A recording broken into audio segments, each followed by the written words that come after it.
ഒരുപാട് നാളുകൾക്ക് ശേഷം ഗുരുവായൂരപ്പനെ കാണാൻ പോവുകയാണ്. കോഴിക്കോട് നിന്നും രാവിലെ 6:40 ട്രെയിനിലാണ് പട്ടാമ്പിയിലേക്ക് പോയത്. അത്യാവശ്യം തിരക്കൊക്കെ ഉണ്ടായിന്. ശരിക്കും പറഞ്ഞാൽ 4 വയസ്സിന് താഴെയുള്ള കുട്ടിക്ക് ടിക്കറ്റ് വേണ്ട.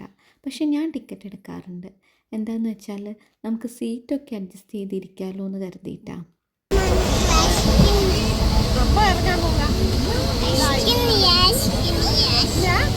8 മണിക്ക് പട്ടാമ്പി സ്റ്റേഷനിൽ ഇറങ്ങി. ബസ് സ്റ്റാൻഡിനടുത്തുള്ള ഒരു ഹോട്ടലിൽ നിന്ന് ബ്രേക്ക്ഫാസ്റ്റും കഴിച്ച് പിന്നെ ബസ്സിലായിരുന്നു യാത്ര. 1 മണിക്കൂറിനുകൊണ്ട് ഗുരുവായൂരിലെത്തി. പടിഞ്ഞാറേ നടയിലുള്ള ബാലകൃഷ്ണ റെസിഡൻസിയിലാണ് റൂം എടുത്തത്. റൂം കയറി കുളിച്ച് റെഡിയായി നേരെ ഞങ്ങൾ തൊഴാൻ പോയി. അത്യാവശ്യം നല്ല തിരക്കൊക്കെ ഉണ്ടായിരുന്നു. ഒരു 4 മണിക്കൂറോളം ലൈൻ നിന്നാണ് ഞങ്ങൾ ഭഗവാനെ കണ്ടത്. ചൊവ്വാഴ്ചയാണ്, തിരക്കൊക്കെ കുറവായിരിക്കുമെന്ന് പറഞ്ഞാണ് പോയത്. പക്ഷെ നല്ല തിരക്കുണ്ടായിരുന്നു. എന്നാലും എത്ര നേരം കാത്തു നിന്നാലും ആ ഒരു നിമിഷം ഉണ്ടല്ലോ, കണ്ണ് നിറയെ ഭഗവാനെ കാണുന്ന ആ നിമിഷം, അതൊരു പ്രത്യേകത തന്നെയാണ്. ഒരിക്കലും ഇങ്ങനെ വാക്കുകളിലൊന്നും ഒതുക്കാൻ പറ്റാത്തൊരു അനുഭവമാണത്. പിന്നെ തൊഴുത് കഴിഞ്ഞതിന് ശേഷം ഞങ്ങൾ തിരിച്ച് റൂമിലേക്ക് വന്ന് റൂമിൽ കുറച്ച് നേരം റെസ്റ്റൊക്കെ ചെയ്ത്, എന്താണെന്ന് വെച്ചാൽ ഇവിടെ നല്ല ചൂടാണ്. കോഴിക്കോടുള്ളതിനേക്കാട്ടിലും ചൂടാണ് ഇവിടെ. ഉച്ചയ്ക്കത്തെ ഭക്ഷണമൊക്കെ അവിടെ അടുത്തുള്ളൊരു ഹോട്ടലിൽ കയറി കഴിച്ച് റൂമിൽ പോയി കുറച്ച് നേരം കൂടി റെസ്റ്റ് ചെയ്തിട്ട് വൈകുന്നേരമൊക്കെ ആയപ്പോൾ ഞങ്ങൾ പിന്നെ അമ്പലത്തിലേക്ക് ഇറങ്ങി. ഈ പ്രാവശ്യം ഞങ്ങളെ ലക്ഷ്യം എന്ന് പറയുന്നത് ഗുരുവായൂർ പാൽപ്പായസം വാങ്ങുക എന്നുള്ളതായിരുന്നു. അപ്പോഴും അമ്പലത്തിൽ അത്യാവശ്യം നല്ല തിരക്കുണ്ടായിരുന്നു. മണ്ഡപത്തിലൊക്കെ ഡാൻസ് പ്രോഗ്രാം നടക്കുന്നുണ്ടായിരുന്നു.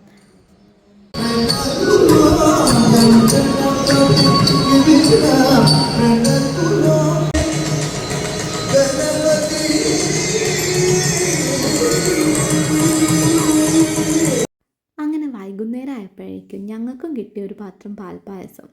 നല്ല ടേസ്റ്റ് ഉണ്ടായിരുന്നു കേട്ടോ. ഗുരുവായൂർ പാൽപ്പായസത്തിൻ്റെ ടേസ്റ്റ് ഞാൻ പിന്നെ പ്രത്യേകം പറഞ്ഞു തരുമൊന്നും വേണ്ടല്ലോ. കുറച്ച് ഫോട്ടോസും വീഡിയോസും ഒക്കെ എടുത്ത് ഞങ്ങൾ നേരെ ഷോപ്പിങ്ങിന് ഇറങ്ങി. വാവയ്ക്ക് കുറേ കളിപ്പാട്ടങ്ങൾ വേണമെന്ന് പറഞ്ഞിരുന്നു. കിട്ടുന്നത് മുഴുവൻ അവനടുത്ത് കയ്യിൽ പിടിക്കുന്നുണ്ട്. പക്ഷെ വേണമെന്ന് ചോദിക്കുമ്പം പറയും ഇതല്ല വേണ്ടത്, അടുത്തതാണ് വേണ്ടത്. അങ്ങനെ ഒരുപാട് കടകൾ കയറി ഇറങ്ങി, പടിഞ്ഞാറേ നടയിലും കിഴക്കേ നടയിലും ഒക്കെ. പിന്നെ അവിടുത്തെ കുളത്തിലെ മീനിനെ കാണാൻ പോയി. എന്ത് വലിയ മീനുകളാണ് ആ കുളത്തിലുള്ളത്. അത് ഒരുപാട് എണ്ണം ഉണ്ട്. കുറേ നേരം ഞങ്ങൾ അവിടെ നോക്കി നിന്ന്.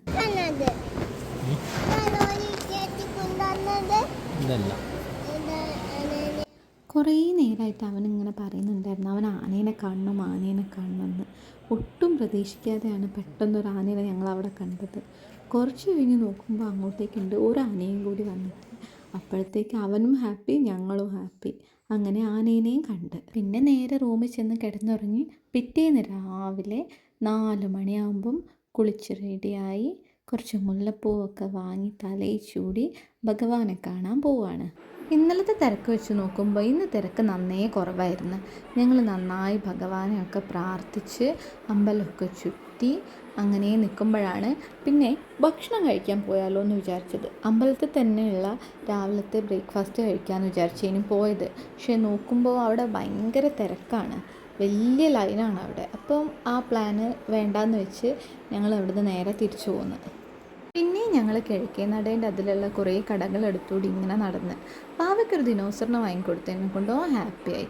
അത് പിടിച്ച് നടക്കുന്നുണ്ടെങ്കിലും കണ്ണ് മുഴുവൻ പോകുന്നത് വേറെ ഓരോരോ കളിപ്പാട്ടത്തിൻ്റെ അടുത്തേക്കാണ്. ഞാനും അവിടുന്ന് കുറേ സാധനങ്ങളൊക്കെ വാങ്ങി. ഒരു ചെറിയ കൃഷ്ണൻ്റെ വിഗ്രഹം വാങ്ങി, ഒരു കുഞ്ഞു ഗണപതിനെ വാങ്ങി. അമ്മയൊക്കെ പിന്നെയും ലൈനിൽ പോയി നിന്ന് ഒന്നുകൂടി ഭഗവാനെ കാണാമല്ലോ എന്ന് വിചാരിച്ച്. പക്ഷേ അപ്പോഴാണ് അവിടുന്ന് അനൗൺസ്മെൻറ്റ് കേട്ടത് ബുധനാഴ്ച ആയതുകൊണ്ട് ഉദയാസ്തമയ പൂജ ഉള്ളതുകൊണ്ട് നട ഇടയ്ക്കിടയ്ക്ക് അടയ്ക്കുകയും തുറക്കുകയും ചെയ്യുമെന്ന്. അപ്പം ഞങ്ങൾ കരുതി ഞങ്ങൾ പോകാൻ ഞാൻ നന്നായിന്ന്. ഞങ്ങൾ നേരെ ബ്രേക്ക്ഫാസ്റ്റ് കഴിക്കാൻ പോയി. വാവയ്ക്കാണെങ്കിൽ നന്നായിട്ട് വിശക്കുന്നുണ്ടേനു. പിന്നെ പൂരി വാങ്ങി, പിന്നെന്തേനും ഉഴുന്നുവട വാങ്ങി. അങ്ങനെ ഞങ്ങൾ ബ്രേക്ക്ഫാസ്റ്റൊക്കെ കഴിച്ച് അവിടെ നിന്ന് ഇറങ്ങി. പിന്നെ പോയത് ആനക്കോട്ടയിലേക്കാണ്. ഞങ്ങൾ ഗുരുവായൂരിൽ നിന്ന് ഓട്ടോയിലാണ് ആനക്കോട്ടയിലേക്ക് പോയത്. അവിടെ എത്തിയപ്പോൾ ടിക്കറ്റ് എടുക്കാനുണ്ടായിരുന്നു.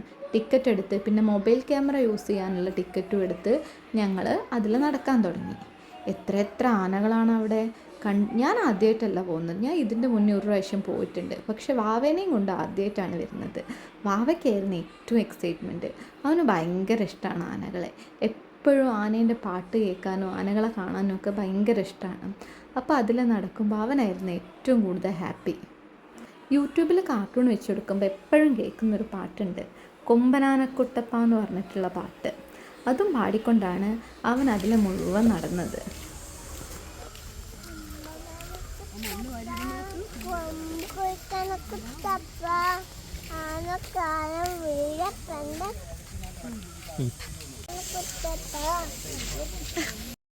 അങ്ങോട്ട് കയറിയപ്പോൾ തന്നെ പറഞ്ഞത് എനിക്ക് ആനേനെ ഒന്ന് തൊടണം എന്നാണ്. പക്ഷെ തൊടാനൊന്നും സാധിച്ചില്ല. എന്നാലും അതിലെ കുറേ ആനകളെയും കണ്ട് നടക്കാൻ നല്ല രസമുണ്ടായിരുന്നു.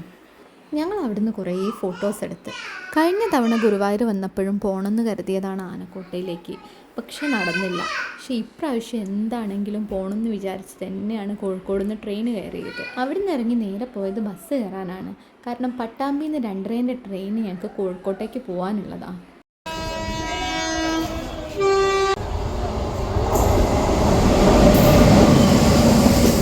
പട്ടാമ്പി ബസ് സ്റ്റാൻഡിൽ ഇറങ്ങി അവിടെ അടുത്തുള്ള ഒരു ഹോട്ടലിൽ നിന്ന് തന്നെ ഞങ്ങൾ ഉച്ചഭക്ഷണവും കഴിച്ച് ഗുരുവായൂരേക്ക് പോകുന്ന സമയത്ത് ബ്രേക്ക്ഫാസ്റ്റ് കഴിച്ചതും അവിടെ നിന്ന് തന്നെയായിരുന്നു. പിന്നെ ഞങ്ങൾ റെയിൽവേ സ്റ്റേഷനിലേക്ക് പോയി. റെയിൽവേ സ്റ്റേഷനിൽ ഒരു 5 മിനിറ്റ് ദൂരമൊക്കെ ബസ് സ്റ്റാൻഡിലേക്ക് ഉള്ളായിരുന്നുള്ളൂ. ഞങ്ങൾ ഓട്ടോയിലാണ് പോയത്. കയറിയിരുന്ന കുറേ പാട്ട് പാടണം, അടങ്ങിയിരിക്കാനേ പറ്റൂല. ബാക്കിലുള്ളോലെയും മുന്നിലുള്ളോലെയും ഒക്കെ കണ്ട് ഓരോടൊക്കെ വർത്താനം പറഞ്ഞ് അങ്ങനെ പോകണം. അതിൻ്റെ ഇടയ്ക്ക് എപ്പോഴോ അമ്മ എന്തൊക്കെയോ സ്നാക്സൊക്കെ എടുത്ത് തന്ന് അതൊക്കെ കഴിച്ച് 2 വർത്താനമൊക്കെ പറയുമ്പോഴത്തേക്ക് ഞങ്ങൾ കോഴിക്കോടെത്തി. പിന്നെ നേരെ വീട്ടിലേക്ക് ഒരുപാട് സന്തോഷത്തോടെ അവസാനിപ്പിച്ചൊരു യാത്ര.